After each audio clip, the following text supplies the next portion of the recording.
We have discussed meaning and expression of emotions, part 1. We have discussed in part 2 different stages in emotional development. And in today's class, which is part 3, which is the last part of week 2, we will be discussing management of emotions. So in week 1, we will be completing what is emotional development. Dear learners, we have already completed week 1 where we discussed physical development, functional development. We have discussed self-development. So in today's class, we are moving to the last lecture. In this particular lecture, we will be discussing management of emotions. Like I said, BEDS 002 week 2 is divided into 3 parts.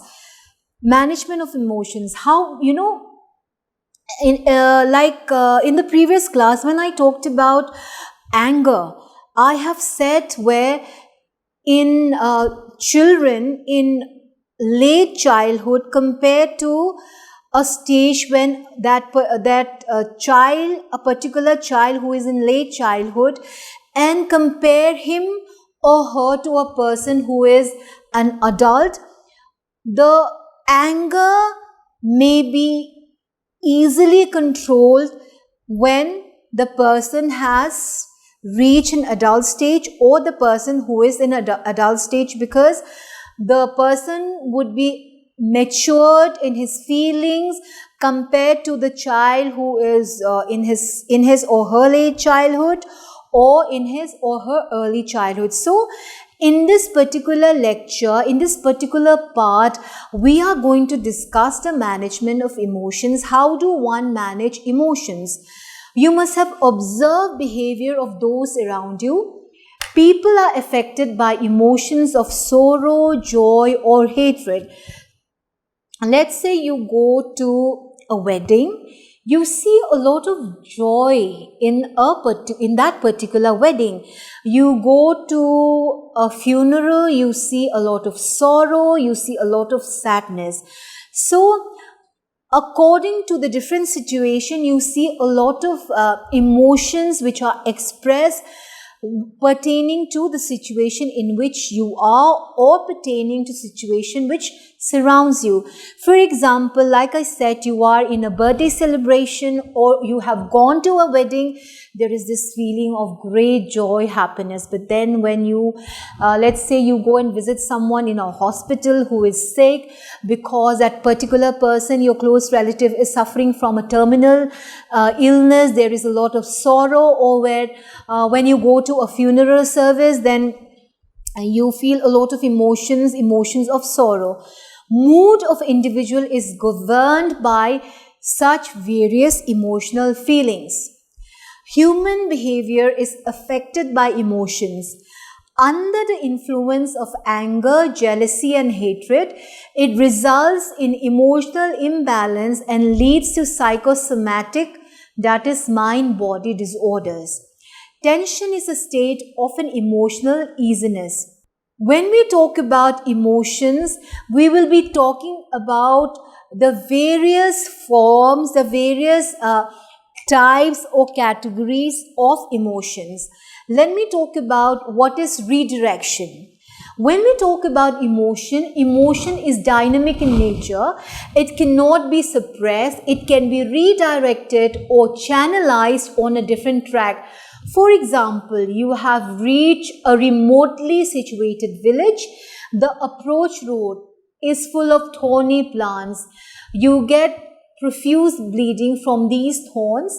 It annoys you a lot. You are very angry because your feet, your hand has been hurt because of these thorny plants, and there is a lot of bleeding. Instead of showing your anger on the local guides, you smile. You smile at the local guides. You do not get angry at the local guides in spite of the thorny plants and you have a lot of bleeding on your hands and legs. What you do is you organize and collect the local youths. You exhort them to uproot the thorny plants. They all work under your guidance and make a clean and tidy approach road. This is how you redirect your anger in a constructive manner. So this is called redirection. Then there is another type of emotion which is called sublimation. What is this sublimation? There is another form to rechannelize your pent-up emotions. In redirection, the emotion of anger does not lose its original form. In sublimation, the emotion takes a new and higher form. You have Princess Saint Mirabai, who is a very good example of sublimation. What happened to her? What did she do? What is this particular stage of emotion which is sublimation? What happened was she directed her instinctive urge of lust towards divine love for Lord Krishna, and this was socially and culturally acceptable. Through her devotional composition, she immortalized her love for Lord Krishna. So this is the way she channelized her urge of love towards a more higher form, which is channelizing towards divine love for Lord Krishna. Then there are certain form of emotions like fear against death from diseases. So when you have fear against death from diseases, what you can do is, what can be done or what has been done is, it can be supplemented into research and charitable activities against eradication of the disease. So if you want to ease your fear against death from a certain disease, this can be sublimated by helping research or organizing charitable activities against eradication of the disease that you fear from dying. So this is sublimation. We have discussed redirection, we have discussed sublimation. Another form or another category or type of emotion is catharsis. What do you mean by catharsis? Catharsis is purification of emotions through drama. It is the process of bringing repressed feelings to consciousness and expressing them through the medium of drama. Drama in terms of the theater, how you express your emotions through the medium of drama is called catharsis. In our country like India, people observe mourning for many days. People observe the passing away of a dear one for many days following his or her death. It is a cathartic process of expressing feelings of sorrow. For example, Cox calls it as sense of imaginative sympathy. It is vital to morality. So, when we talk about catharsis, catharsis is expressing of emotions through drama, through the medium of drama. This form of drama may not be the form of drama which takes place in theater or in stage, but how you actually observe in terms of, for example, you mourn, you sympathize the death of a relative, of a near and dear one. So to express form of solidarity, you mourn for a few days. It is a cathartic process of expressing feelings of sorrow. What do you do during this mourning for days to show your feelings, to show your solidarity with the passing away of a relative, of a near and dear one, or your near and dear one? You may abstain from eating, you may non-veg. You may abstain from wearing a new dress. You may abstain from wearing jewelry, and so on and so forth. So Cox calls it a sense of imaginative sympathy, which is this process which is called catharsis. Then there is another category, another type of emotions which is called inhibition. What is inhibition? Inhibition is the process of checking free expression of any emotion. with strong willpower, one can suppress the emotional feelings. So, when we talk about inhibition, inhibition is the process of checking free expression, because at times you may wear your emotions on your sleeves, and according to your emotions, you may just express your emotion, but that particular expression may not relate to the situation which you are undergoing or the others are undergoing. For example, let's say you have this feeling of joy and happiness, and you want to feel, or you want to express your feeling of joy and happiness, but at the same time, the situation of the other person with whom you are with, the other person may be undergoing a feeling of sorrow. The person may be undergoing a sadness because he or she has lost someone, or his relative, near and dear one, is there in the hospital. So inhibition is a process of checking free expression. It gives you strong willpower to suppress your emotional feelings, because at times expressing your emotional feelings, regardless to what is the situation surrounding you, may not always be good, because your feeling of expressing your emotions should be in accordance to the situation which is surrounding you. Developing sense of duty moderates emotional behavior. Parents and teachers should assign responsibility, and it has been proved that proper encouragement and praise have worked wonders. It could be a child able to draw a certain picture, a child able to complete or draw or complete a sentence without the parents prompting.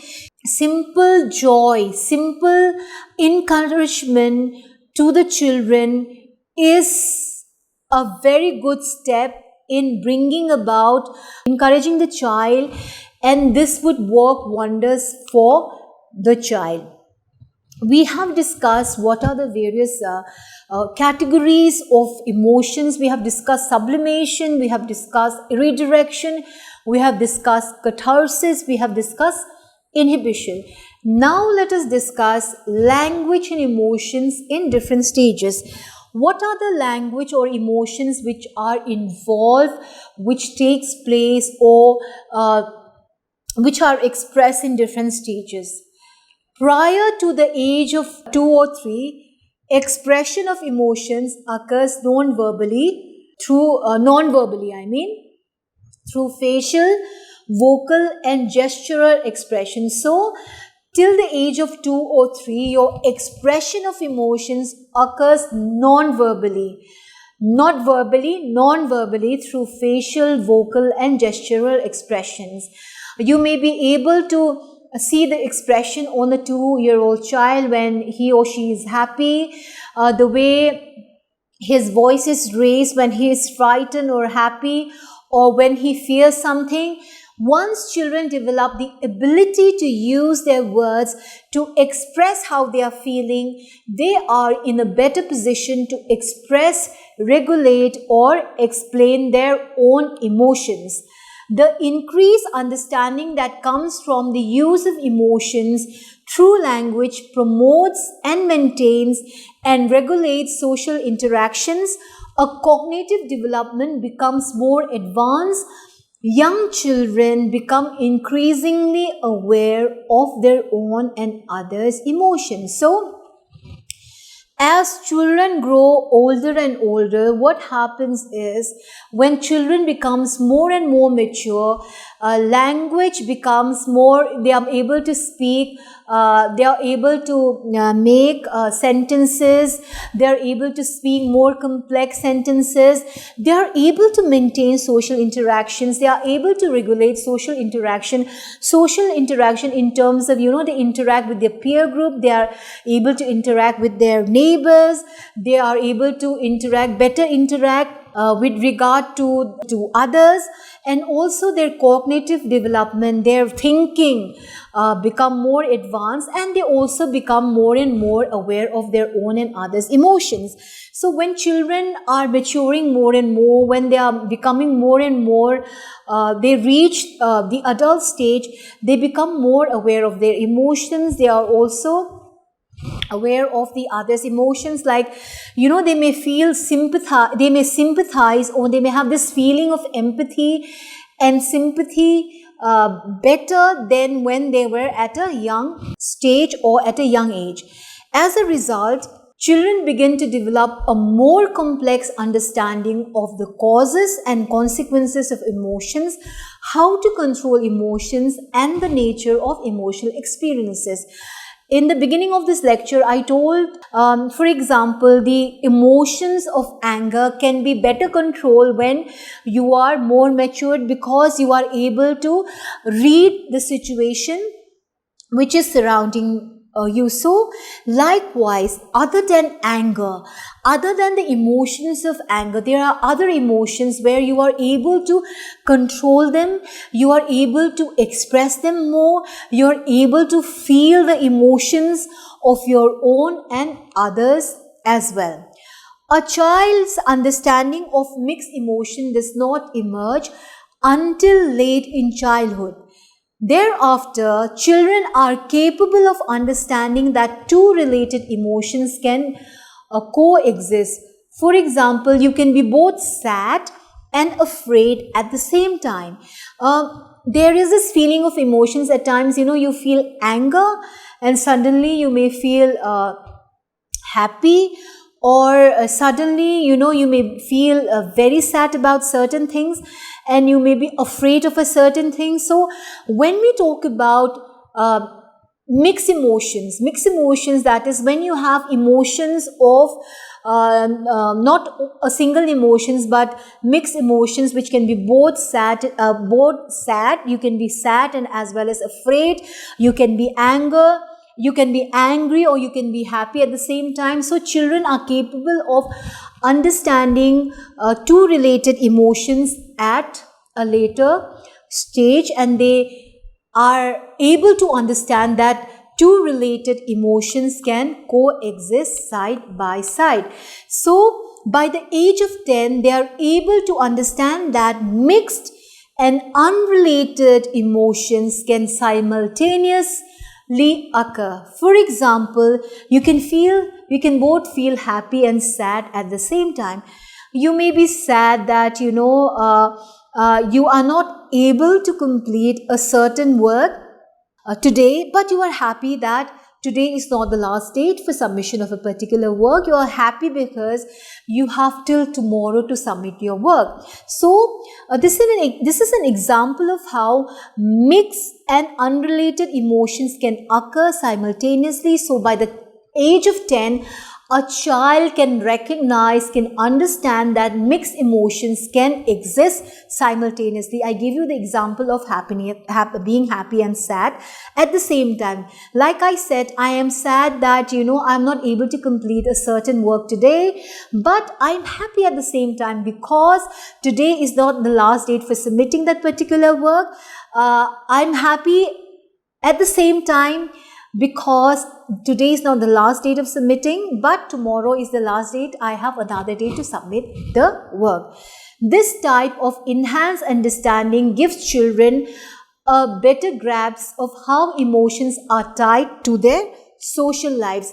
So when we talk about mixed emotions, when we talk about how children are able to understand mixed emotions, there are so many types of emotions which children can relate to by the time they are at the age of by the age of 10, and by the time they reach an age when they are at a puberty stage, when they are at the time when they are at an adolescent stage, these are the stage when children are able to understand that it is not only a single emotion that you can have.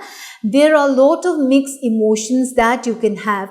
And like I said, When you grow older and older, management of emotions become easier and easier, because when you are an adult, you have a better understanding of the situation. You are able to understand what is going around you, because there are certain expressions which cannot be, you know that if you suddenly feel angry and express your anger, it may harm you. There may be bad consequences for you. So as you grow older and older, you are able to express your emotions in a better way. In terms of better way, I mean in a controlled way. I have talked about how there are various categories of emotions. I talked about how you can redirect your anger. I have given you the example. I will give you another example of how you can manage your emotions. Let's say you are in a situation in your work where you have been scolded by your boss, and you are very angry that your boss has scolded you. You go home frustrated, very angry, and you have all this feeling of anger which you want to express. But at home, what you do is, instead of expressing your feeling, instead of expressing your feeling of anger, you redirect your anger by control your anger. And you may just share a joke with your spouse. You may just ask your children to tell you a joke, or you may just turn in your television and watch a good movie, or you may just go to the kitchen to cook food which you enjoy, or you may just reach home and order a food, and this is how you redirect your anger at home. So when we talk about management of emotions, there are various ways of managing your emotions. Like I said, redirecting your anger.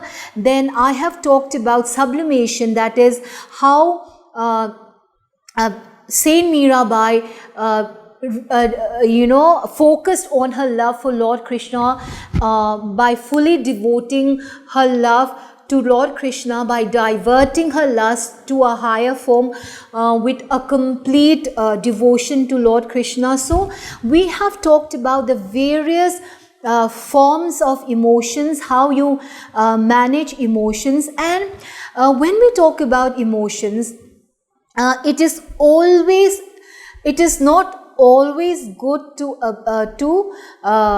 wear your emotions on your sleeves, because as a rational being, as a rational person, you have to be concerned about what your words, what your emotions can your words or emotions can have consequences on yourself or on the others. So it is very important to control your emotions. So in today's class, in today's lecture, we have talked about the different ways by which we can manage emotions. We have talked about how emotions are managed by children, or how emotions are managed properly when people become more and more matured.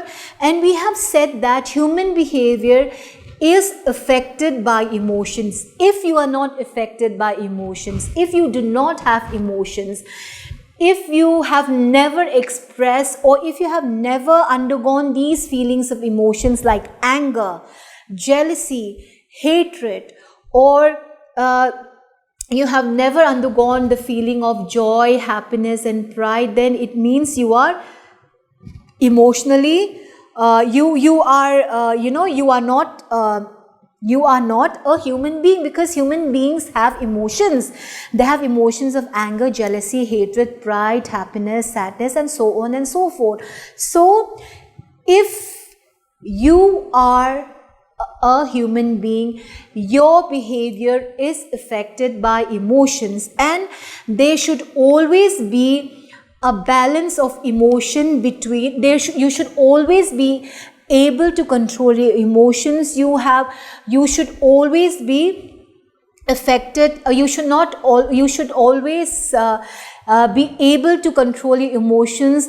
Your emotions should be controlled because it may affect people around you, or it may affect it may affect the relation you have with others. It may bring bad consequences. So it is very important to manage your emotions. And emotions, expressing of emotion becomes more and more complex as you grow older, from infant to early childhood to later childhood to adolescent to when you reach old age. There are certain level of emotional growth that you undergo, but it is always good to manage your emotions, control your emotions, because most of the time just not able to control, expressing freely your emotions may not always be good when you look at the surrounding or when you look at the situation. So emotion should be managed according to situation which is surrounding you. So with this class, dear learners, I have completed week 2 of BEDS 002. In the first part, I talked about meaning and expression of emotions. Then I have talked about in part 2 emotional development in different stages, and in part 3 I have talked about management of emotions. So with this class I have completed BEDS 002 week 2. Thank you so much for listening.